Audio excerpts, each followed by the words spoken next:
el cáncer de cabeza de páncreas o adenocarcinoma ductal de cabeza de páncreas, el cáncer de la ampolla de Vater, llamado ampuloma, el cáncer de la vía distal o del colédoco distal, llamado colangiocarcinoma distal, y el cáncer de duodeno, pero específicamente el cáncer de duodeno de segunda porción.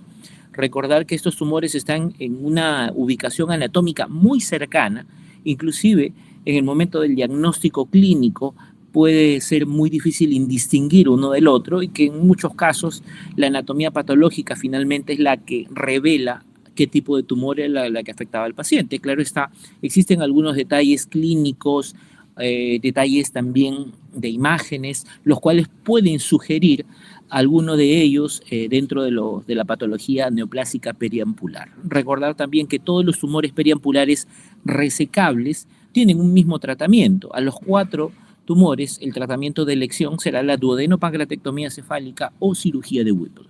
Como vemos aquí en la imagen, ¿se puede ver la imagen? Doctor, se dejó de compartir. Uy, chispas. A ver, un momento.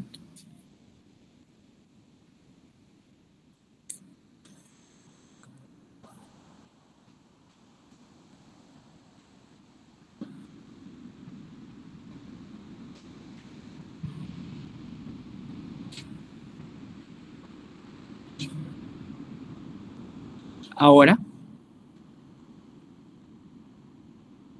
Ahora se ve su pantalla.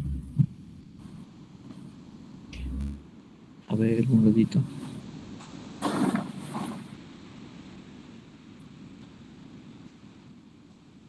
¿Se ve la diapositiva o solo la pantalla?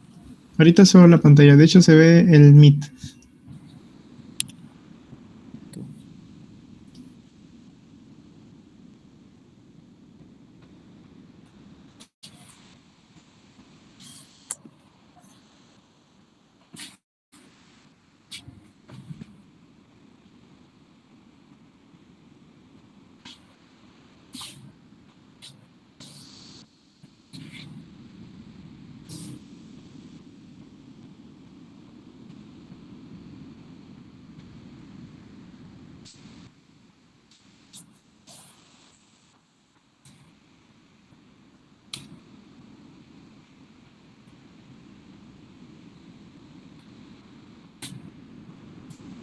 ¿Ahora? Ahora sí se ve, doctor. Ok, listo. En esta imagen que podemos apreciar, los tumores están en esta zona, la cual representa el lugar de la ubicación de los 4 tumores, los cuales van a bloquear la vía biliar. Y esto genera ictericia obstructiva, y esa ictericia obstructiva genera colestasis y también una dilatación significativa de la vesícula biliar. Esta vesícula biliar, secundario a un evento obstructivo, distal obviamente, genera una distensión significativa, indolora e incluso palpable a través de la pared abdominal, y esa vesícula de estas características recibe el nombre de vesícula Encorbosser-Thierrier, lo cual nos sugiere que estamos ante un paciente con una neoplasia o alguna patología a nivel periampular. Obviamente existirán algunos hallazgos clínicos que nos sugerirán uno u otro. Por ejemplo, se dice que el cáncer de cabeza de páncreas tiene una triada: dolor abdominal de moderada a gran intensidad, ictericia y baja de peso. En el caso del ampuloma, la ictericia es ondulante. ¿Por qué? Porque el tumor, al estar ubicado en la ampolla de Vater, cuando está completamente bloqueando la ampolla de Vater, genera una ictericia obstructiva. Pero ¿qué sucede? Cuando ese tumor parcialmente se rompe como parte de su evolución, permeabiliza temporalmente la vía biliar y la bilis puede pasar libremente al duodeno. Esto haría de que la ictericia progresivamente se cure, se solucione, el paciente deje de estar ictérico por un tiempo hasta que el tumor vuelve a crecer, y al ocluir nuevamente la ampolla de Vater genera que el paciente nuevamente esté ictérico. A eso es lo que se llama ictericia ondulante. Asimismo, cada vez que el tumor se rompe, genera sangrado. El paciente desarrolla clínica de hemorragia digestiva alta, hematemesis, melena, como parte de su cuadro clínico. Y obviamente, con pérdida sanguínea secundaria a la ruptura del tumor, el paciente desarrollará anemia. Esta clínica nos sugiere que pudiéramos estar ante un ampuloma. Cuando el tumor periampular que está presente es un colangiocarcinoma distal, es decir, ubicado en la parte final del colédoco, el paciente también desarrolla ictericia. Ictericia baja de peso, pero el dolor abdominal no es tan significativo como sí lo es en el caso del cáncer de páncreas. Y para lo que es el NM duodenal, la obstrucción del lumen o de la luz de la segunda porción del duodeno, ello sí genera obstrucción digestiva alta, distensión abdominal, náuseas, vómitos, obviamente náuseas y vómitos precoces. Y también en algunos casos los tumores pueden ser ulcerados y esto genera sangrado. De estos 4 tumores periampulares, ¿cuál es el más frecuente? El más frecuente será el cáncer de cabeza de páncreas. Asimismo, estos 4 tumores no tienen la misma evolución después de ser operados. Recordar que en el contexto de un paciente con cáncer, los resultados de algún tratamiento oncológico, ya sea médico o quirúrgico, se miden mediante la sobrevida, es decir, cuántos están vivos en los pacientes que yo le he dado algún tratamiento médico o quirúrgico de aquí a 5 años. Por ejemplo, la sobrevida del cáncer de páncreas operado de aquí a 5 años ronda entre el 20 al 25%, muy diferente del ampuloma que ronda entre el 45 y 50%. ¿Con esto qué queremos decir? Que de los 4 tumores periampulares que se les da la misma cirugía, la cirugía duodeno-pancreatectomía cefálica o cirugía de Whipple, no todos tienen la misma evolución. El que tiene menor sobrevida de aquí a 5 años son los que tienen el cáncer de cabeza de páncreas. El que tiene la mejor sobrevida es el que tenía el tumor de tipo ampuloma o cáncer de la ampolla de Batten. O, en palabras más sencillas todavía, el menos malo de los 4 es el ampuloma y el más malo de los 4 es el cáncer de cabeza de páncreas. Nuevamente se ha cortado, creo, ¿no? Sí, doctor. Sí, doctor. Un momentito.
¿Ahora se puede apreciar? Sí, doctor. La diapositiva ya. Sí, ahorita está en la diapositiva. Ah, ok, listo. En el caso del cáncer de páncreas, recordar que es la segunda causa de muerte en Estados Unidos, de todos los factores de riesgo, el tabaco es uno de los más importantes. La tomografía será el estudio más importante para poder hacer la estadificación y la ultrasonografía más biopsia también es importante, no solo para la estadificación, sino para poder iniciar un tratamiento. De todos los tratamientos posibles que se le pueden dar al cáncer de páncreas, el tratamiento quirúrgico es el tratamiento definitivo. Lamentablemente solo es posible dentro del 15 al 20% de los casos y la sobrevida 5 años después de la resección ronda entre el 20 al 25%. Recordar que el páncreas tiene dos porciones anatómicas, exocrina y endocrina, y de ellos el páncreas exocrino es el que representa la localización de los tumores con más frecuencia, específicamente el adenocarcinoma ductal de páncreas, lo cual inicia a nivel de la mucosa del ducto pancreático como lesiones iniciales denominadas PANIN o neoplasias pancreáticas intraepiteliales, las cuales van progresando a lo largo del tiempo y van a desarrollar displasia, metaplasia, displasia leve, moderada, severa, y van a llegar al cáncer invasivo o invasor del ducto pancreático. El cáncer de páncreas, como ya habíamos indicado, representa el 85 al 90% de todos los tumores que tiene la glándula pancreática y la ubicación más frecuente siempre será 60, 60 y 70% de los casos a nivel de la cabeza del páncreas. Y precisamente al estar ubicado en la cabeza del páncreas puede ocluir el colédoco y esto dar una clínica de ictericia obstructiva, muy diferente de los tumores de cuerpo cola del páncreas que muchas veces no dan una signología muy clara, dolor quizás es lo más importante, pero cuando presentan un diagnóstico ya evidente en el paciente, muchas veces están en estadios avanzados, ya invadiendo otros órganos cercanos, invadiendo estructuras vasculares o en algunos casos ya con metástasis hepáticas o metástasis a pulmón. Debemos recordar que el cáncer de páncreas va a infiltrar no solo los ductos pancreáticos, se ha ido nuevamente, ¿no? Sí, doctor. Quizás me puede compartir su diapositiva y yo le ayudo a pasarlo. Creo que mejora. A ver, espérame un momentito.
Listo, ya te lo he pasado por WhatsApp. Sí, doctor. Ahí la comparto.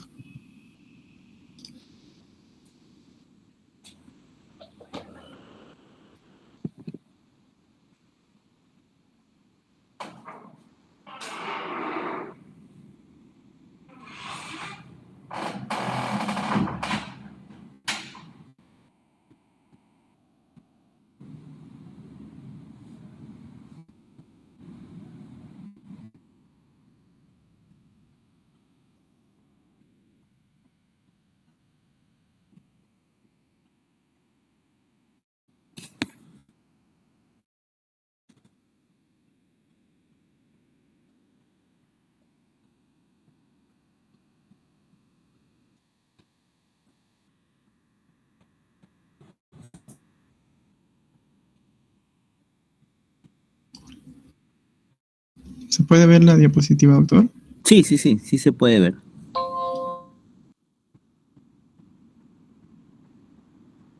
Ya, avánzala por favor a la siguiente. Hay una más, una más, una más. Esa ya la habíamos visto, una más. Y la siguiente me parece. Listo. Como habíamos indicado, el cáncer de páncreas no solo puede afectar órganos vecinos como puede ser el duodeno, como puede ser el colédoco, sino también puede comprometer los nervios adyacentes. Y recordar que justo por detrás de la cabeza pancreática está el tronco celíaco y ahí está el plexo solar. Precisamente cuando el páncreas invade esas estructuras nerviosas, puede provocar un dolor muy significativo en el paciente y eso explica por qué uno de las triadas que tenía el cáncer de cabeza de páncreas era precisamente dolor abdominal de moderada a gran intensidad y es precisamente por un compromiso a nivel de las estructuras nerviosas adyacentes. Como todo cáncer del tubo digestivo, tiene diseminación a través de la vena porta y esto puede condicionar la presencia de metástasis en el hígado, las cuales son en la mayor parte de los casos situaciones frecuentes. Recordar que adyacente a los tejidos pancreáticos afectados por la tumoración puede haber una fibrosis que puede confundir ya sea la presencia de tejido tumoral como también la presencia de pancreatitis crónica que puede asociarse a la presencia de una tumoración a dicho nivel. Debemos recordar que la biopsia es uno de los estudios que se utiliza ahora, pero poder diferenciar la presencia de un tumor como también la presencia de solo tejido adyacente. Adelante. Las manifestaciones clínicas varían dependiendo de la ubicación del tumor. Y aquí recordamos lo que se ha colocado en diapositivas previas. La localización más frecuente, hasta el 70% de los casos, es en la cabeza pancreática. Y como lo mostramos en la figura, una tumoración en la cabeza del páncreas ocluye dos ductos. El ducto pancreático principal, también llamado de Wilson, y generando dolor, generando impedimento de que las enzimas pancreáticas lleguen al duodeno y esto causa alteración en la digestión de los alimentos. Y asimismo también ocluye el colédoco distal y si esto ocurre, la bilis no va a poder llegar al duodeno y esto generará ictericia obstructiva, que es uno de los signos más importantes a tener en cuenta para poder sospechar que estamos ante un paciente que tiene neoplasia a nivel de la cabeza del páncreas, ¿no? Siguiente. Debemos recordar que pueden haber otros síntomas, muchos de ellos inespecíficos, y más aún, si el cáncer está en cuerpo cola del páncreas, es muy poco probable que dé unos síntomas muy específicos en el paciente, muy diferente a lo que es en la cabeza. Puede haber náuseas, sí, puede haber fatiga, disminución de peso, anorexia. Muchos de estos síntomas que acabamos de mencionar los podemos encontrar en múltiples neoplasias, lo cual los hace en muchos casos indistinguibles.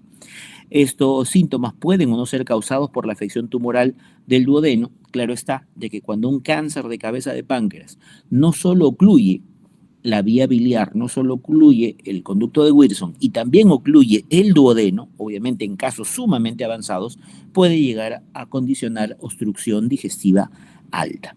Debemos recordar también que muchos de estos pacientes con cáncer de cabeza de páncreas pueden desarrollar diabetes, pueden desarrollar cuadros de pancreatitis previo al momento del diagnóstico definitivo de cáncer de páncreas. Aquí también tener en cuenta que la diabetes puede ser un signo a tener en cuenta. Recordar que, y esto seguro lo han visto de una manera mucho más amplia en medicina interna, cuando un paciente tiene una diabetes tipo 1, es la diabetes del paciente joven que nace con deficiencia a nivel de la secreción de la insulina y esto genera sintomatología o clínica desde edades muy tempranas. Si es que hablamos del síndrome metabólico, pacientes obesos, hipercolesterolemia y demás que desarrollan la diabetes tipo 2, obviamente lo vemos en un paciente de un contexto con síndrome metabólico. En cambio, si tenemos a un paciente que quizás no tenga estas características, no sea joven con ausencia de la producción de la insulina, no sea un paciente obeso con síndrome metabólico, más bien es un paciente que tiene 60, 70 años y que de un momento a otro desarrolla diabetes, ese debut o esa aparición sin mucha asociación con su contexto clínico en el paciente de una diabetes, eso pudiera estar asociado con la presencia de una tumoración a nivel de la glándula pancreática. Y en otros casos, recordar que en nuestro medio la causa más frecuente de pancreatitis es la presencia de cálculos. Cálculos que se salen de la vesícula, pasan al colédoco, obstruyen la ampolla de Vater y generan pancreatitis. Pero si yo tengo un paciente que le dio pancreatitis y no tiene cálculos, y es un paciente adulto mayor, tiene baja de peso, tiene ictericia, debemos sospechar, obviamente, que eso pudiera ser también un cáncer de páncreas. Avanza. Siguiente, ya listo. Ahora, debemos recordar que también existen elementos clínicos que nos pueden indicar que la enfermedad está mucho más avanzada de lo que podemos pensar. Recordar que si hay la presencia de ascitis, esto nos habla que el paciente potencialmente puede tener, uno, lo más benigno, hipoalbuminemia, o lo que nos hablaría de un cuadro más avanzado de la enfermedad, la presencia de carcinomatosis. Obviamente esto nos habla de una invasión peritoneal del cáncer, en este caso el cáncer de páncreas. Asimismo, ganglios a nivel periumbilical, como el ganglio de la hermana María José, que seguro también ha sido mencionado en el contexto de cáncer de estómago, y también un ganglio que se localiza a nivel supraclavicular izquierdo, como lo es el ganglio de Virchow, el cual nos habla después de células tumorales que se ubicaban en el abdomen a nivel de órganos abdominales y que por vía linfática, vía conducto torácico, llegaron a la región supraclavicular izquierda. Esto también nos habla de un estadio sumamente avanzado de la enfermedad. Siguiente. Debemos recordar que si bien la clínica, ictericia, dolor abdominal y baja de peso nos hace sospechar de un cáncer de páncreas, existen algunos estudios que nosotros vamos a poder utilizar para de esa manera determinar si estamos ante un paciente con cáncer de páncreas y de esa manera determinar sus estadios o buscar un diagnóstico diferencial. Para ello existirán algunos exámenes de laboratorio, como son los exámenes de colestasis, y aquí tenemos pues bilirrubina a predominio directa, tenemos la fosfatasa alcalina y gamma-glutamil transpeptidasa, las cuales nos indican que hay aumento de la presión en las vías biliares, lo cual puede ser tanto benigno como maligno. Y asimismo, paciente que tiene colestasis, paciente que tiene obstrucción a la circulación normal de la bilis dentro de las vías biliares, también hará cierto grado de coagulopatía como parte de la colestasis. Los pacientes que tienen cáncer de páncreas o en sí una patología periampular, existen algunos marcadores a tener en cuenta, como lo es el antígeno carcinoembrionario. Claro está, esto está mucho más asociado para la patología colónica, patología neoplásica colónica, y el que sí se utiliza con mucho más frecuencia, más no para diagnóstico, sino para pronóstico de la enfermedad, es el CA19-9. También tener en cuenta que existen algunos otros exámenes auxiliares, como son los estudios de imágenes. Siempre el estudio de imagen inicial en un paciente ictérico que me llega a la emergencia será la ecografía, ya que la ecografía me permitirá diferenciar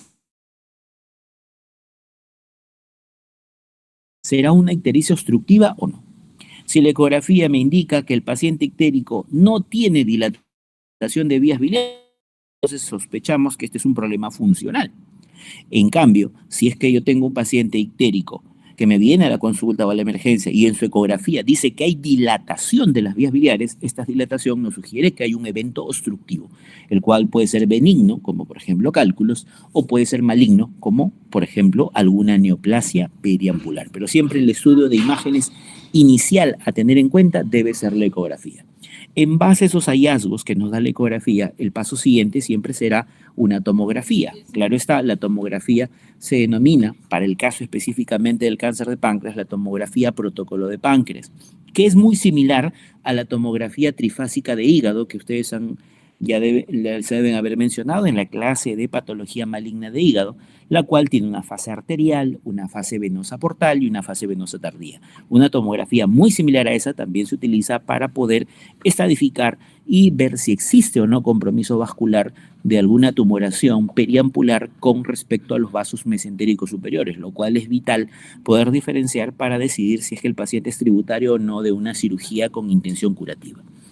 En casos muy difíciles de poder evidenciar por vía tomográfica, podemos hacer uso de el estudio de resonancia magnética y sobre todo en aquellos pacientes que sospechamos que tenga metástasis hepática, el estudio de resonancia magnética cobra una gran importancia. Asimismo, actualmente se está utilizando ya en el Perú lo que es la ecoendoscopía, es decir, el gastroenterólogo hace un estudio endoscópico digestivo alto, ingresa por esófago, llega al estómago, llega al duodeno y a través de esos abordajes hace una ecografía de la tumoración. De esa manera puede determinar si está en contacto o si está infiltrando los vasos mesentéricos superiores. De esa manera nos ayuda a hacer un mejor estadiaje. Y en caso de pacientes con patología periampular avanzada, a través de la ecoendoscopía se puede tomar una biopsia y con esa biopsia se puede decidir o no el inicio de la neoadyuvancia. Es un estudio que actualmente está muy en boga en nuestro medio y se está desarrollando de una manera muy amplia y permite hacer diagnósticos mucho más precisos y también evaluaciones menos invasivas a cada uno de los pacientes con cánceres de páncreas. Siguiente. Dentro de los estudios de laboratorio, recordemos que hay un marcador que se llama el antígeno carbohidrato 19,9 o simplemente CA19,9. Este marcador puede estar elevado hasta en el 75% de los cánceres de páncreas. ¿Qué quiere decir? Si este marcador es negativo, pero mi tomografía me evidencia una lesión característicamente de un cáncer de páncreas, de hecho que ese marcador no me descarta que el paciente tenga un tumor. Siempre la imagen tomográfica tiene mucho mayor valor que el antígeno carcino embrionario en estos casos. Van a haber pacientes con una imagen muy característica de la tomografía y el CA19,9 negativo. Pero si es que yo tengo un paciente con un tumor de cáncer de páncreas en la tomografía muy evidente y un marcador CA19,9 extremadamente elevado, esto sí nos sugiere de que probablemente la enfermedad esté mucho más avanzada de lo habitual. Debemos recordar también que después de una cirugía por cáncer de páncreas, estos tumores o este marcador CA19,9 debería volver a sus valores normales. Y asimismo, este marcador se solicitará como control de las evaluaciones postoperatorias a los 3 meses, a los 6 meses y al año. Lo ideal y lo que esperaría un paciente, un evaluador de un paciente que fue operado por cáncer de páncreas es que este marcador no se eleve en la evolución posterior a la cirugía. Y si es que este marcador en algún momento de su evolución se eleva, nos estaría indicando que probablemente hay recurrencia de la enfermedad. Tener en cuenta que este marcador se puede elevar no solo por condiciones malignas, como lo es el cáncer de páncreas, también puede ser por cáncer de las vías biliares, por cáncer de la vesícula biliar, por ampulomas, de forma más rara por cáncer de estómago, cáncer de ovario, cáncer colorectal, pulmones, etc. Pero en el contexto de un paciente con una imagen característica de cáncer de páncreas y un CA19,9 elevado, cobra ahí sí una gran importancia. Puede elevarse en patologías malignas, sí, como por ejemplo la colangitis. También se puede elevar y también en la colestasis por coledocolitiasis también va a tener gran importancia. Por eso, tener en cuenta estos detalles para saber cómo manejar los marcadores de CA19,9 en los distintos pacientes con cáncer de páncreas.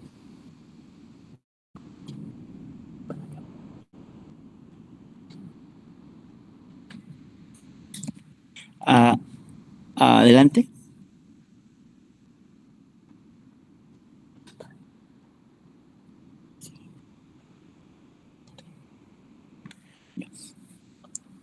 Como habíamos indicado, la ecografía es uno de los primeros estudios a utilizar en un paciente que nos llega con ictericia a la emergencia. Y como habíamos indicado, si en la ecografía nos dice paciente ictérico sin dilatación de vías biliares, debemos pensar que no hay un problema obstructivo, que quizá esa ictericia sea de tipo hepatocelular, como por ejemplo en una hepatitis.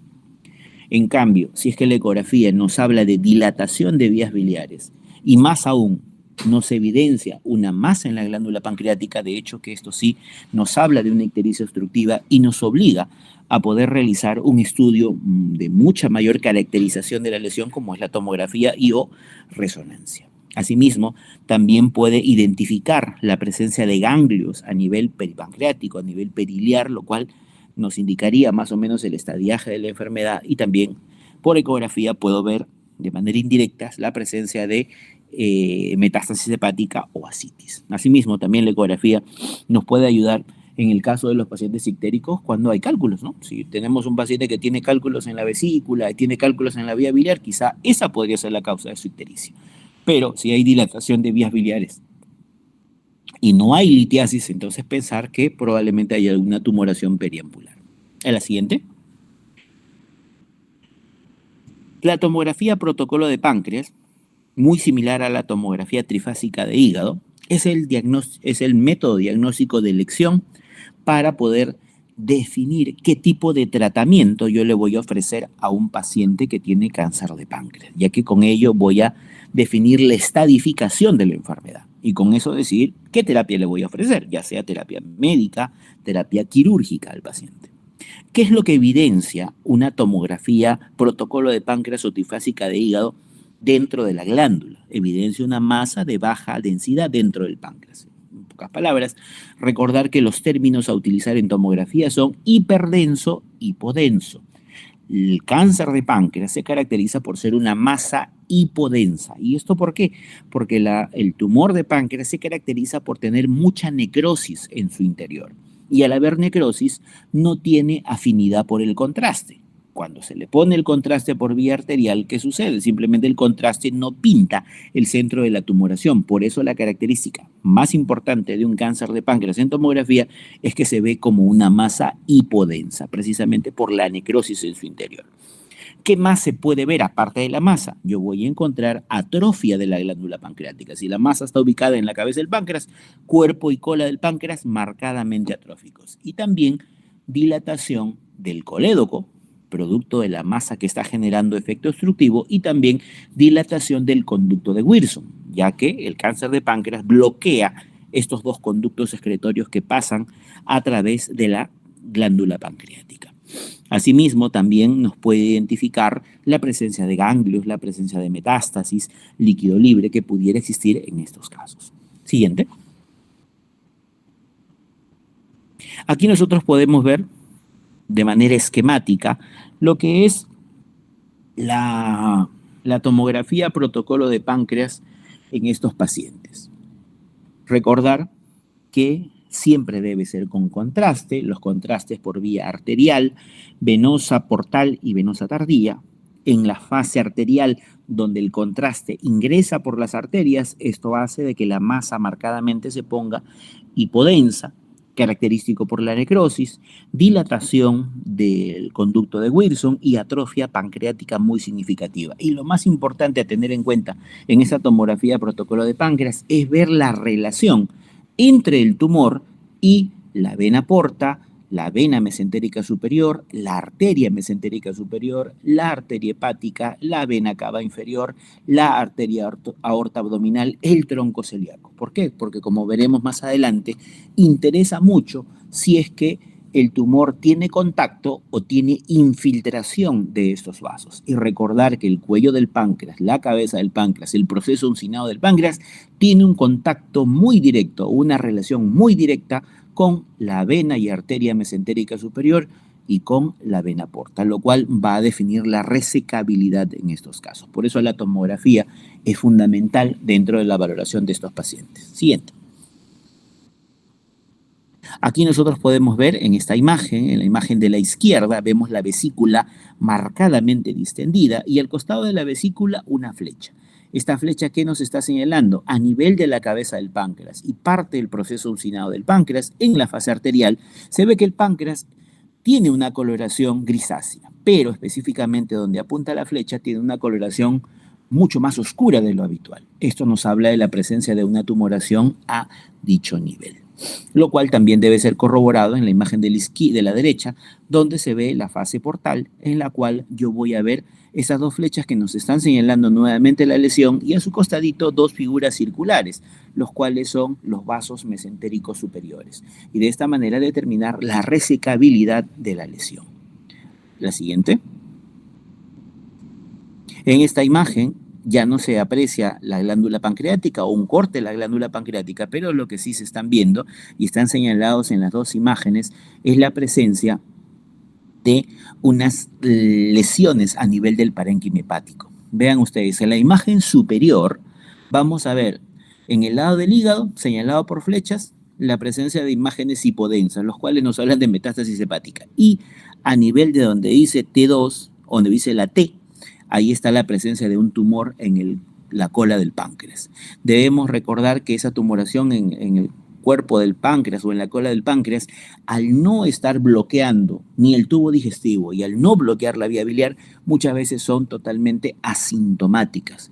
Y muchas veces cuando ya se da el diagnóstico, que son en estadios muy, muy avanzados, se puede evidenciar tomografías como las que ustedes pueden ver en pantalla, en la cual ya la enfermedad está en un estadio sumamente avanzado, ya con metástasis, en algunos casos con carcinomatosis, y no solo metástasis a nivel abdominal, sino también en otras localizaciones, como por ejemplo el ganglio de Virchow, a nivel de pulmón, a nivel de hueso, a nivel de cerebro.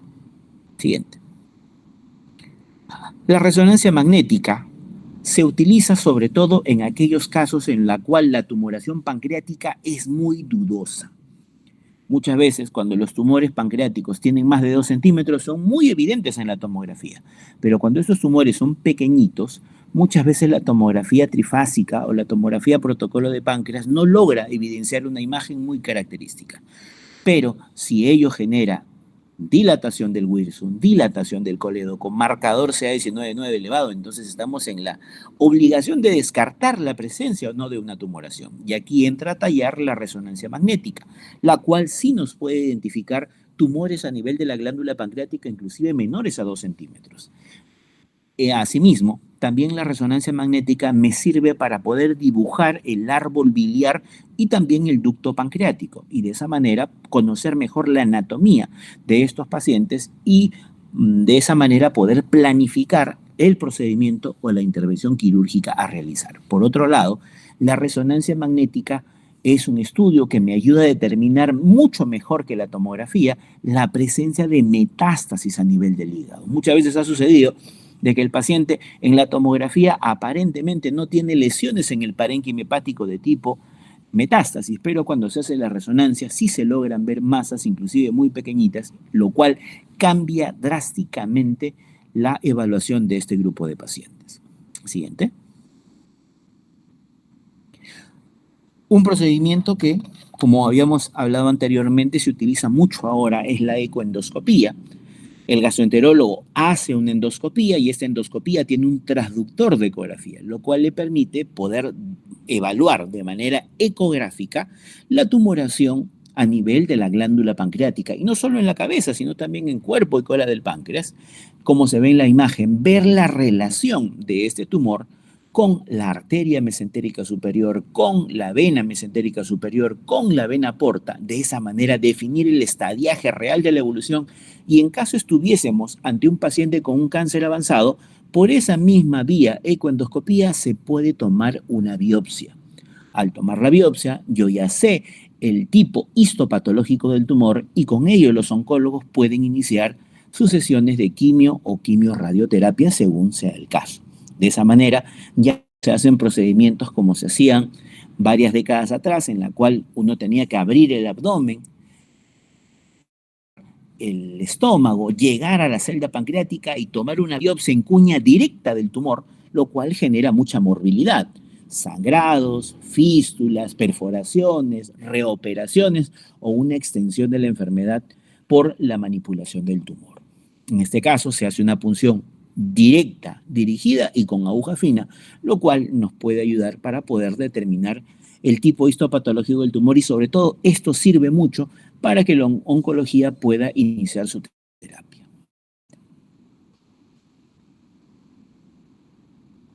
Siguiente.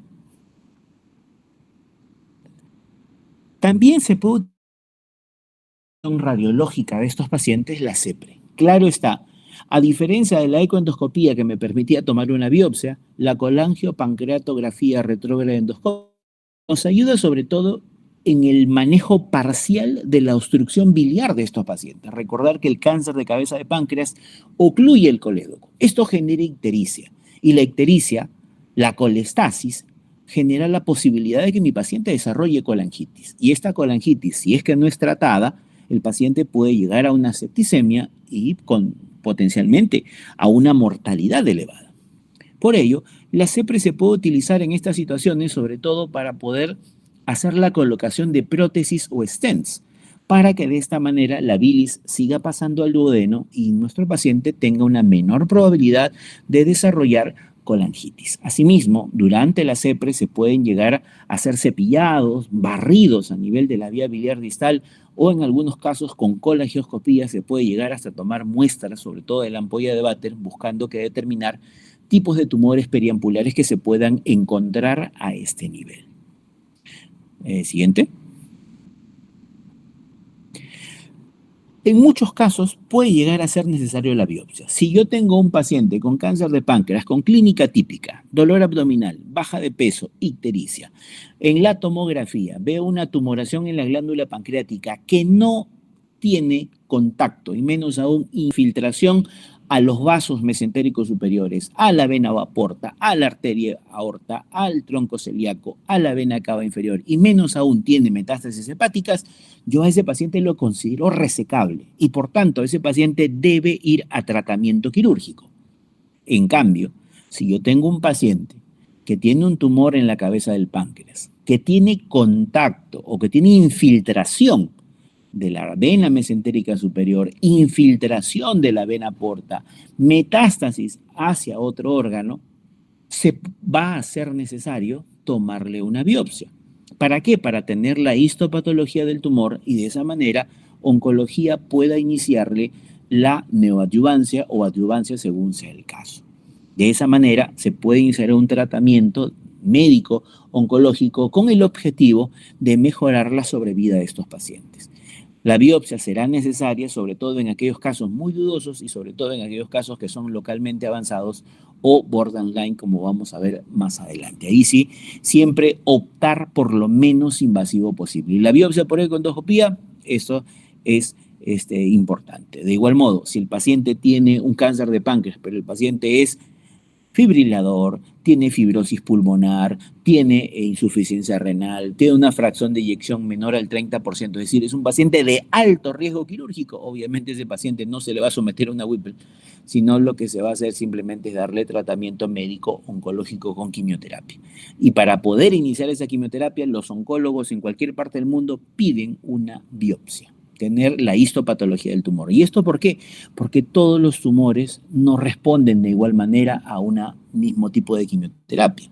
Hay algunos que responden muy bien, otros que tienen una respuesta parcial y otros que no tienen una respuesta. Por ejemplo, los que responden muy bien a la quimioterapia es el cáncer de páncreas, el ampuloma más o menos de manera parcial, pero el colangiocarcinoma no responde adecuadamente a algún tipo de neoadyuvancia. Por eso es vital en aquellos pacientes con enfermedades avanzadas tener una biopsia de la lesión, saber histopatológicamente qué tipo de tumor periampular es y de esa manera decidir qué tipo de terapia oncológica médica yo le puedo ofrecer.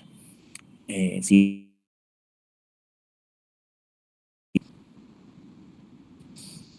Siguiente. Salió. Como ustedes ya habían visto de repente en otros pasajes del curso, siempre la estadificación, el TNM en base a al NCCN, nos habla pues de tumores T1, T2, T3, T4, que estos varían dependiendo de las dimensiones del tumor. Luego viene el N, la presencia o no de ganglios locorregionales, y el M, la presencia o no de metástasis. Y esto nos lleva a diferentes estadios, estadio 1, estadio 0, estadio 1A, 1B, 2A, 2B, y estadio 3 y estadio 4. ¿No? Eso es lo clásicamente conocido que muchas veces hemos visto en diferentes neoplasias. Siguiente. Pero algo de que sí es utilizado y se utiliza mucho, sobre todo para poder definir la resecabilidad en los pacientes con cáncer de páncreas, es esta clasificación. La clasificación de resecabilidad del cáncer de páncreas, la cual nos habla de 4 tipos. La primera, el estadio resecable. El segundo, borderline resecable. El tercero, localmente avanzado. Y el cuarto, metastásico. Comenzamos por el que es más evidente, metastásico. Si yo tengo un paciente con cáncer de páncreas que en su tomografía o en su resonancia identifico la presencia de un tumor en el hígado, de hecho que esto será una metástasis. Por tanto, médico ir a una quimioterapia sistémica únicamente. En cambio, un paciente que tiene un tumor en la glándula pancreática que no contacta los vasos mesentéricos superiores, que no contacta la vena porta, que no contacta la arteria hepática, como es la primera imagen que nosotros podemos ver hacia la derecha, hacia la izquierda, perdón, este es un paciente que se considera paciente resecable y el tratamiento de elección será la cirugía. Si es de cabeza de páncreas, cirugía de Whipple. Si es de cuerpo cola del páncreas, pancreatectomía distal. Luego, la siguiente clasificación de resecabilidad, que vendría a ser la imagen que está en el centro, es el borderline resecable. ¿Qué quiere decir? El paciente tiene su tumor en la glándula pancreática, que allí se ve en la imagen, que tiene contacto, es decir, está adherido, está pegadito a los vasos mesentéricos superiores. Si bien en quirófano, durante sala de operaciones, yo puedo despegar el tumor de esos vasos mesentéricos superiores, pueden quedar células neoplásicas adheridas a alguno de esos vasos. Y si es que esa fuera la situación, genera de que el paciente tenga una recidiva de enfermedad. Si hay contacto vascular del tumor hacia los vasos mesentéricos superiores en un radio de menos de 180 grados, este tipo de tumores se cataloga como borderline resecable. En cambio, y aquí sería la imagen que está hacia la derecha, vamos a ver un tumor que ya no solo está en contacto, sino está infiltrando. El tumor ha invadido completamente la arteria o la vena mesentérica superior, la vena porta, ocluyendo su lumen, y esto se considera como localmente avanzado. Entonces, como ustedes ven, miren la imagen de abajo, en las tres imágenes donde se puede ver la columna vertebral, se ve la vena cava inferior, se ve la aorta, se ve el duodeno, se ve la cabeza del páncreas de un color amarillo y en color marrón se ve el tumor y a su costadito los vasos mesentéricos superiores. De izquierda a derecha nosotros estamos viendo resecable en la parte central, borderline, y en la parte derecha localmente avanzado. Y esto nos llevará a definir qué tipo de tratamiento le podemos ofrecer al paciente. La siguiente. Precisamente acá tenemos esa diapositiva donde nos habla de esas opciones terapéuticas. Adelante. Aquí están los 4 estadios que hemos indicado. Resecable, borderline. Todavía no lo pases. Uno por uno, uno por uno.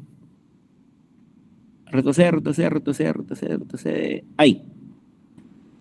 El resecable corresponde a los estadios 0 hasta 2B de la clasificación del NCCN. Siguiente. El estadio 3 del NCCN corresponde al borderline y localmente avanzado. Siguiente. El estadio 4 del NCCN nos habla del estadio metastásico de un paciente con cáncer de páncreas. Listo. Siguiente. Si mi paciente es resecable y el tumor está en la cabeza del páncreas, el tratamiento de elección es la duodenopancreatectomía cefálica o cirugía de Whipple. Siguiente. Si el paciente tiene un tumor resecable en el cuerpo y cola del páncreas, el tratamiento de elección sigue siendo quirúrgico y la cirugía se llama pancreatectomía corporocaudal o pancreatectomía distal. Siguiente. Los cuales, dependiendo de los hallazgos en la patología, va a ser necesario dar quimioterapia adyuvante. Recordar que los términos neoadyuvancia significa dar quimioterapia antes de un procedimiento quirúrgico y adyuvancia significa dar quimioterapia posterior a un tratamiento quirúrgico. Lo ideal y lo que la mayor parte de escuelas oncológicas propugnan es dar también, luego de que el paciente fue operado, seguir dando quimioterapia adyuvante y con esto tratar de mejorar la sobrevida del paciente. Siguiente. ¿Qué pasa en el estadio borderline y localmente avanzado? Si a estos pacientes se les operan, es altísima la probabilidad de dejar enfermedad en ese paciente.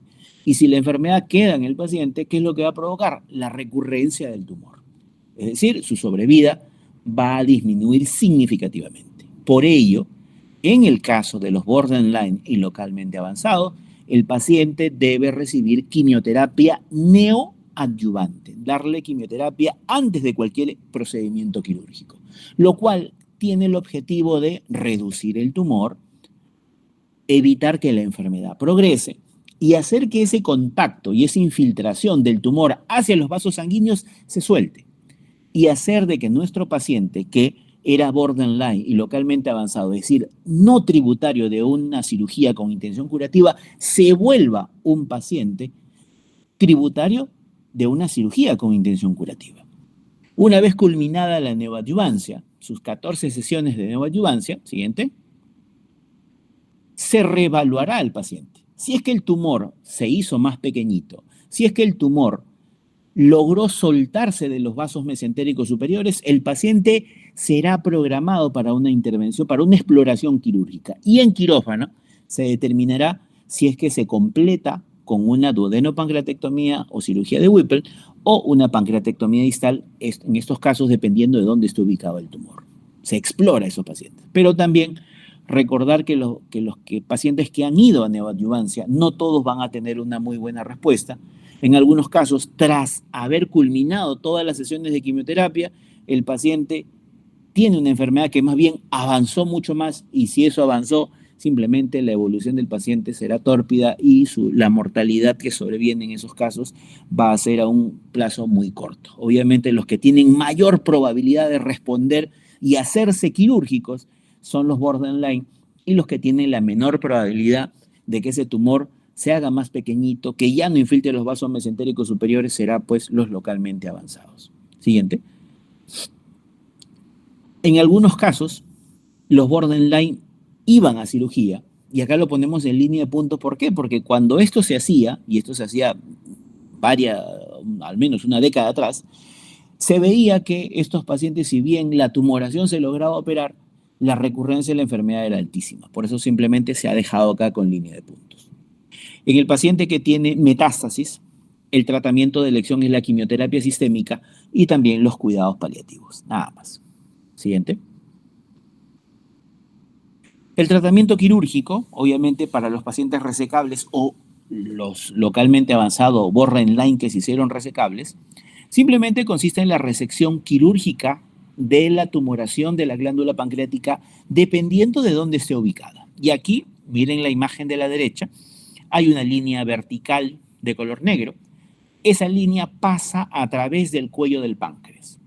Si mi paciente tiene un tumor en la cabeza del páncreas, yo corto en el cuello del páncreas y reseco todo lo que está hacia su derecha, es decir, duodeno, colédoco, cabeza del páncreas y proceso uncinado. Y eso se llama cirugía de Whipple.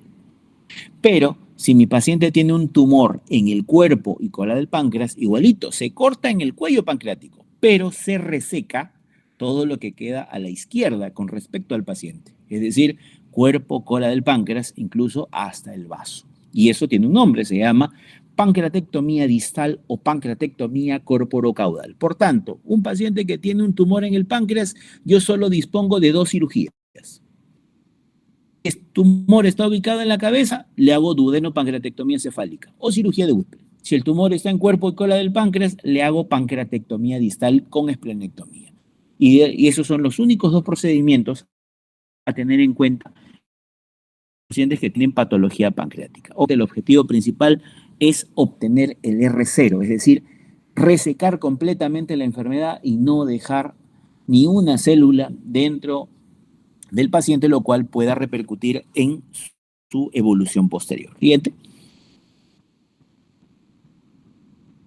Aquí nosotros podemos ver en esta imagen lo que sería el procedimiento de la Whipple. Vean ustedes, la imagen superior nos muestra el tubo digestivo, la anatomía normal, la cual a través de una flecha se está señalando lo que es la pieza operatoria de la duodenopancreatectomía. ¿En qué consiste? ¿Qué es lo que se reseca en la duodenopancreatectomía? Se reseca el antro gástrico, el píloro, la primera, segunda, tercera y cuarta porción del duodeno, el ángulo de Treitz y unos 10 centímetros de yeyuno.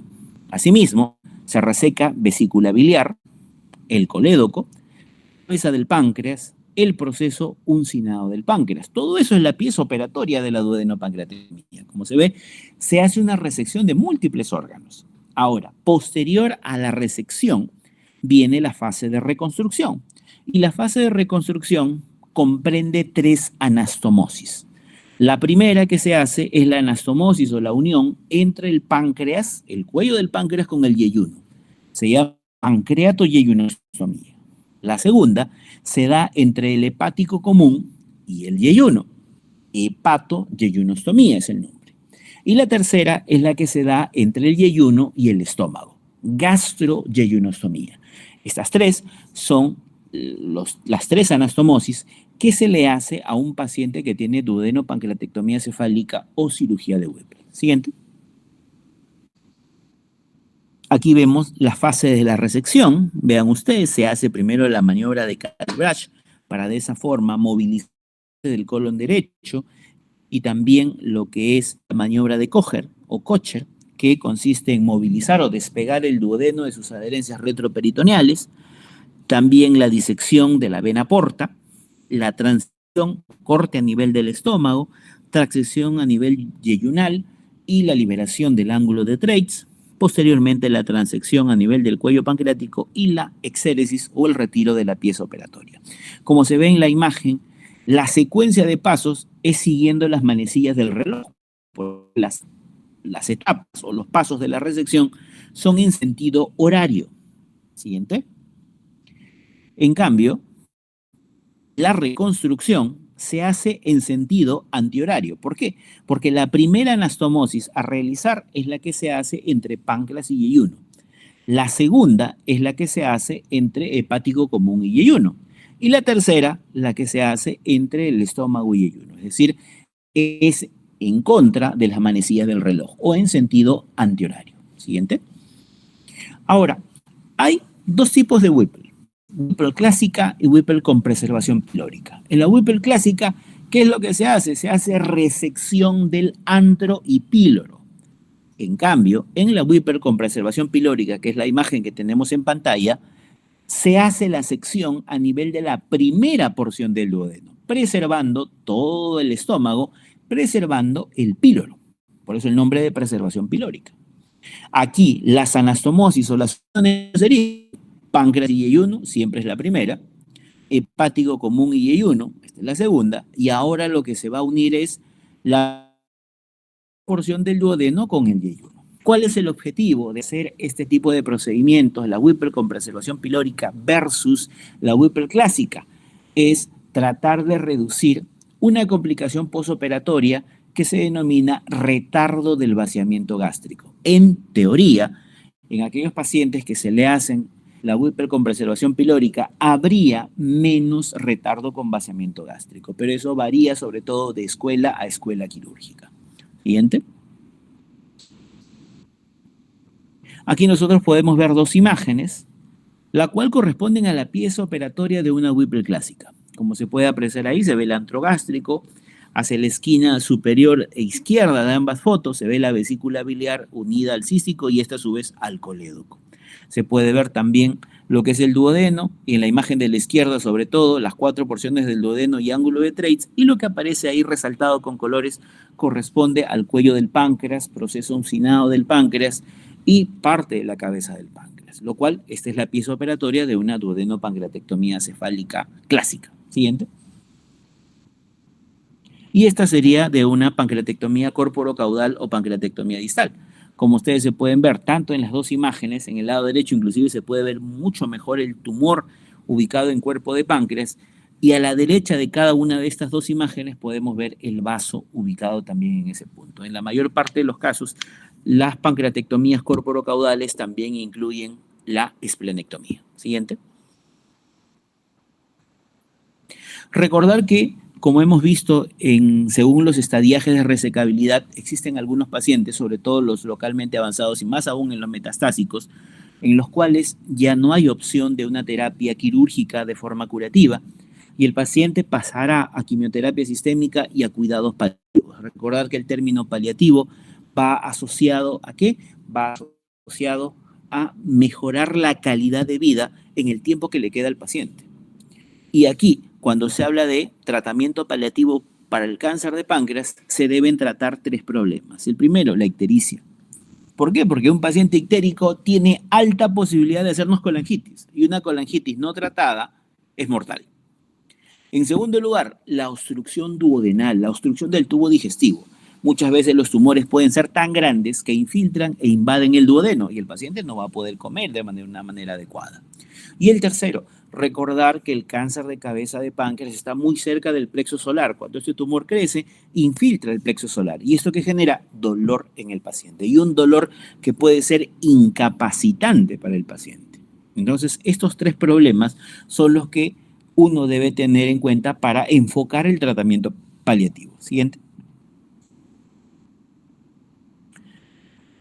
Cuando hay obstrucción biliar y obstrucción duodenal, un procedimiento quirúrgico muy utilizado como tratamiento paliativo más no curativo es la llamada doble derivación quirúrgica, derivación biliar y derivación gástrica. La derivación biliar es la unión del hepático común con el yeyuno y la derivación gástrica es la unión del estómago con el yeyuno. ¿Para qué?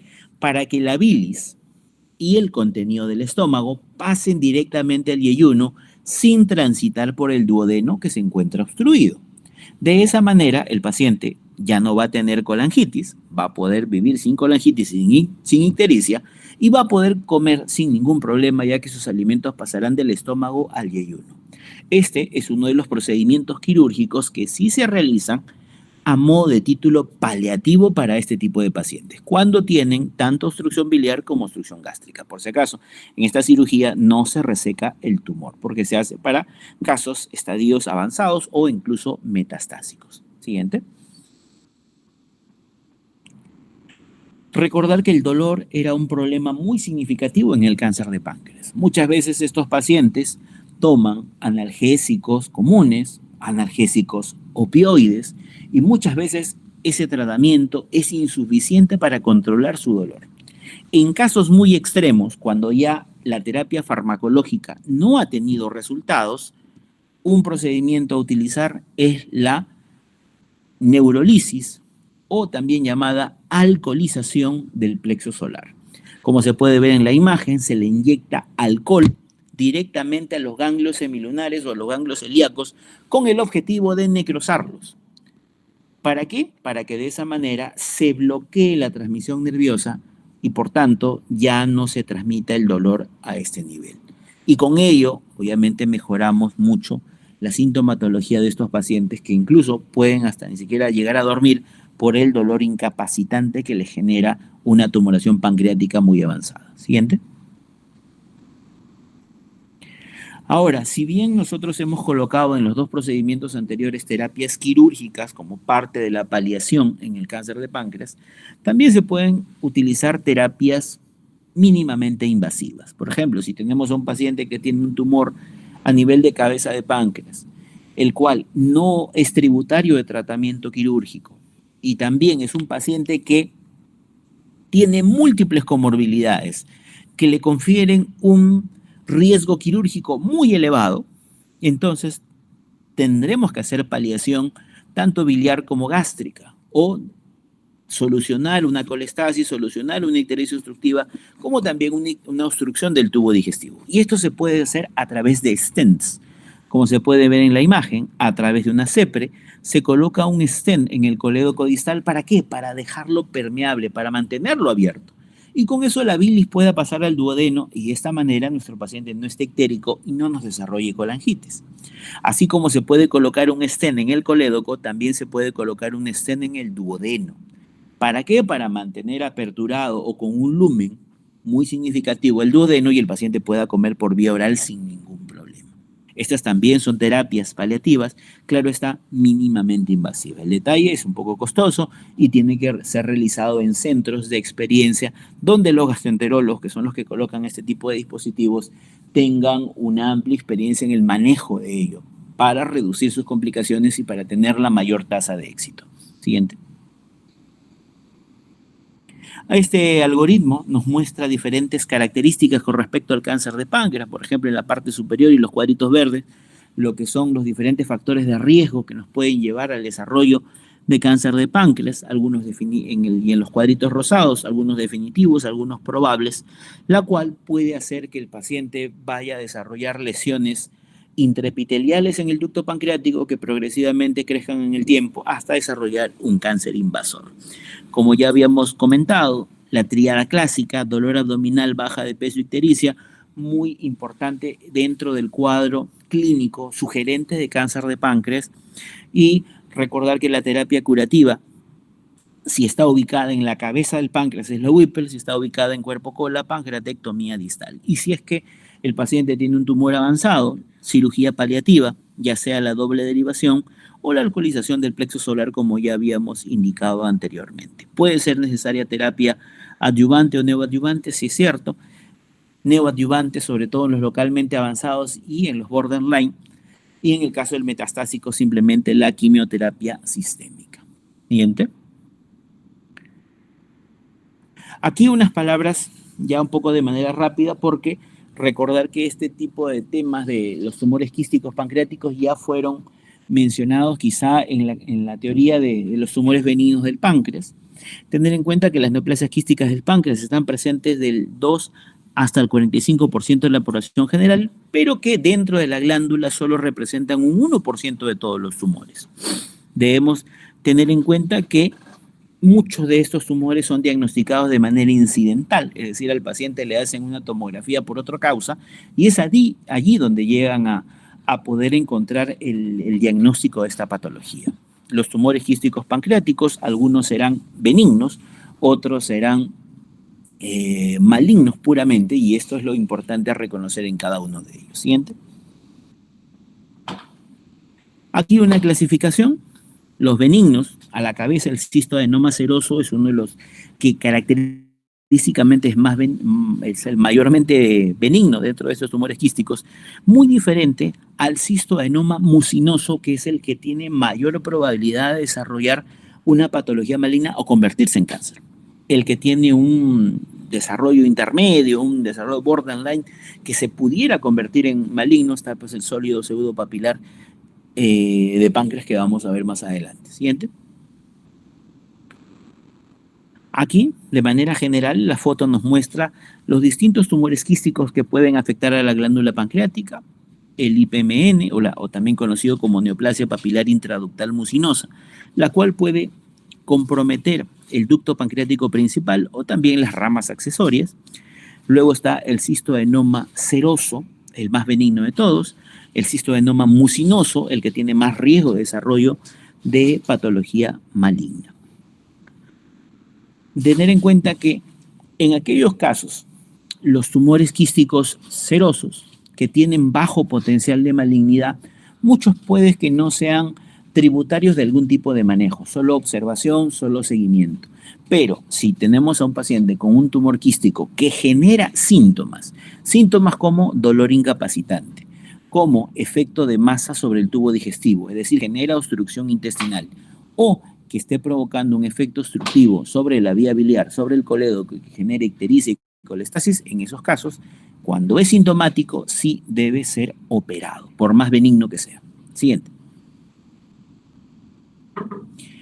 Manifestaciones clínicas pueden ser variables y siempre dependen de la ubicación del tumor. De hecho, que si el tumor quístico está en la cabeza del páncreas, puede llegar a ocluir la vía biliar y esto puede generar ictericia obstructiva. Pero si está en cuerpo cola del páncreas, muchas veces puede dar síntomas marcadamente inespecíficos o simplemente dolor. Siguiente. El pronóstico puede ser variable y, como ya habíamos comentado anteriormente, en los tumores quísticos serosos, son los que tienen bajo potencial maligno, y en el caso de los cistoadenoma mucinoso y las neoplasias sólidas pseudopapilar y la neoplasia papilar intraductal mucinosa, sí tienen un potencial maligno mucho mayor, y en eso sí hay que tener mucho cuidado. Siguiente. Este cuadrito más o menos intenta representar estas 4 patologías. Recordar que los cistoadenomas serosos se presentarán sobre todo en aquellas pacientes mujeres añosas, no tiene un riesgo de malignidad o bajo potencial asociado a malignidad, puede tener una presentación tanto microquística como macroquística y no tiene comunicación con el ducto pancreático. En el caso del cistoadenoma mucinoso, también se presenta en el género femenino, claro está, a edades más tempranas, 40, 50, 60 años. Los tumores pueden tener un tamaño mucho más grande, tampoco tienen comunicación con el ducto pancreático. Una característica importante es que en su pared tiene un epitelio constituido por estroma ovárico, por lo cual es muchísimo más frecuente encontrarlo en el género femenino, y es el que tiene un alto potencial maligno. Cistoadenoma mucinoso o neoplasia quística mucinosa que hemos diagnosticado por tomografía, el paciente debe ser operado. Luego tenemos la neoplasia sólida pseudopapilar, también conocido como tumor de Franz, la cual también se presenta en mujeres, pero con mayor frecuencia en edades jóvenes, 15, 20, 25, 30 años. No tiene comunicación con el ducto pancreático, como ya hemos dicho, se presenta más en mujeres jóvenes. Y la última es la neoplasia papilar intraductal mucinosa, es la que afecta a los ductos pancreáticos, tanto el ducto pancreático principal o de Wilson como sus ramas laterales. A diferencia de los tres anteriores, aquí predomina el género masculino para el desarrollo de esta patología, y masculino sobre todo añoso, 60, 70, 80 años. Aquí una clínica muy sugerente de este tipo de patologías es la presencia de pancreatitis de manera recurrente, y de igual modo, esta neoplasia papilar intraductal mucinosa también puede transformarse en un adenocarcinoma de páncreas, por lo cual el seguimiento o el tratamiento, de acuerdo a las condiciones específicamente que vamos a iniciar en diapositivas subsiguientes, va a indicar si es que es tributario o no de una resección quirúrgica de tipo oncológica. Siguiente. Existen diferentes elementos que nos permiten diferenciar las tumoraciones quísticas más frecuentes. Y aquí pues tenemos a la neoplasia quística serosa, neoplasia quística mucinosa y el IPMN. Para poder tener o hacer este diagnóstico diferencial, debemos hacer ecoendoscopía, punción y aspiración del contenido de cada uno de estos quistes y enviar a estudio. Tener en cuenta pues de que debemos valorar tanto la citología, la apariencia del fluido que hemos aspirado, la presencia o no de mucina, la presencia o no de amilasa, CA19-9, y esto nos determinará cuál de estas lesiones quísticas potencialmente puede ser y también el riesgo de malignidad. Recordar que en el caso de la neoplasia quística serosa es un líquido claro, no tiene mucina, tiene baja cantidad de amilasa, bajos niveles de CEA y un potencial maligno marcadamente disminuido. En el caso de la neoplasia quística mucinosa, es un líquido viscoso por la mucina, hay mucina presente en el aspirado, tiene bajo nivel de amilasa, pero un CA19-9 muy elevado y el potencial maligno es alto.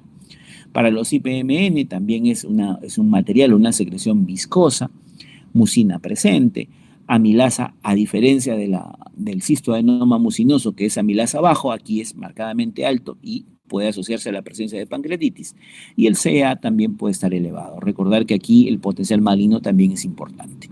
Siguiente. Esta es una imagen que más o menos nos intenta representar cuál sería el grupo etario a tener en cuenta por la presencia de tumores quísticos en el género femenino, ¿no? Recordar que aquí los tumores quísticos más frecuentes son pues cistoadenoma seroso, cistoadenoma mucinoso y la neoplasia quística sólida pseudopapilar o tumor de Franz. En el caso de la tumoración sólida pseudopapilar o tumor de Franz, le dicen pues el tumor de la hija, ya que se presenta a edades muy tempranas. En el caso del cistoadenoma mucinoso, el que tiene más posibilidad de desarrollar potencial maligno y convertirse en cáncer es el tumor de la madre. Y en el caso pues de los cistoadenomas serosos, que son tumores que se presentan con un bajo potencial maligno, le dicen pues que son los tumores de la abuela, ya que se presentan en mujeres añosas. Siguiente. Aquí algunas características adicionales con respecto a estos tumores quísticos. Recuerden que los cistoadenomas mucinosos, género femenino, estroma ovárico, más ubicados en el cuerpo cola del páncreas, no comunicación con ductos pancreáticos, y recordar que aquí, si tenemos el diagnóstico o sospechamos de una manera muy elevada de la presencia de un cistoadenoma mucinoso, estos pacientes son quirúrgicos.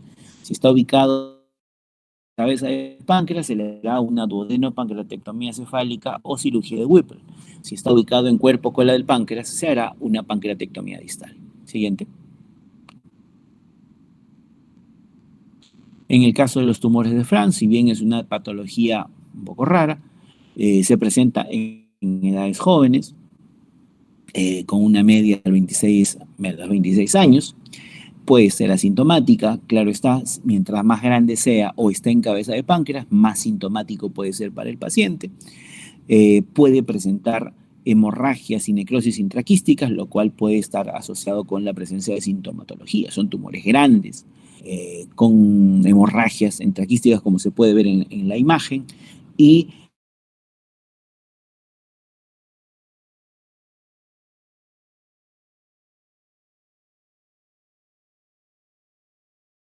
siguiente.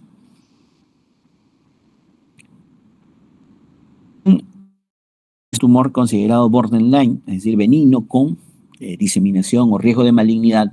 De igual, el tratamiento debe ser quirúrgico. Está ubicado en cuerpo, cola del páncreas, es quirúrgico. Recordar que siempre la cirugía en el páncreas solo serán dos. Si el tumor de Franz está ubicado en la cabeza del páncreas, duodenopancreatectomía cefálica.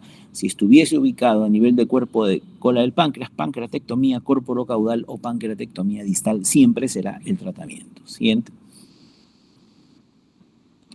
En el caso de la neoplasia papilar intraductal mucinosa, como mencionamos anteriormente, se presenta en varones añosos, alto potencial de malignidad, y a diferencia de los otros tumores quísticos, aquí sí hay comunicación con el ducto pancreático, ya sea con el ducto pancreático principal o de Wilson o con sus ramas laterales.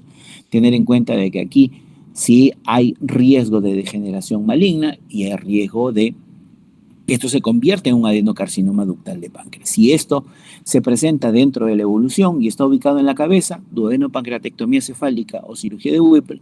Si está ubicado en cuerpo, cola del páncreas, pancreatectomía distal. Siguiente. En el caso del cistoadenoma seroso, recuerden, ese es el tumor que se decía tumor de la abuela. En el caso de esto se presentan en pacientes mujeres añosas, pueden ser microquísticos o macroquísticos, pueden ubicarse tanto en la cabeza del páncreas como cuerpo, cola del páncreas, más frecuentemente en cuerpo, cola del páncreas, y son de bajo potencial maligno, por lo cual, si es que el paciente es totalmente asintomático, no requiere ningún tipo de cirugía.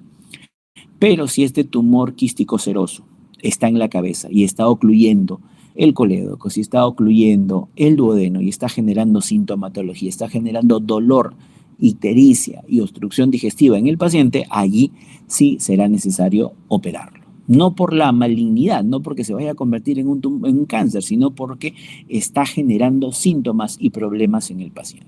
Siguiente. Bien, con esto hemos culminado. Si hubiera alguna pregunta.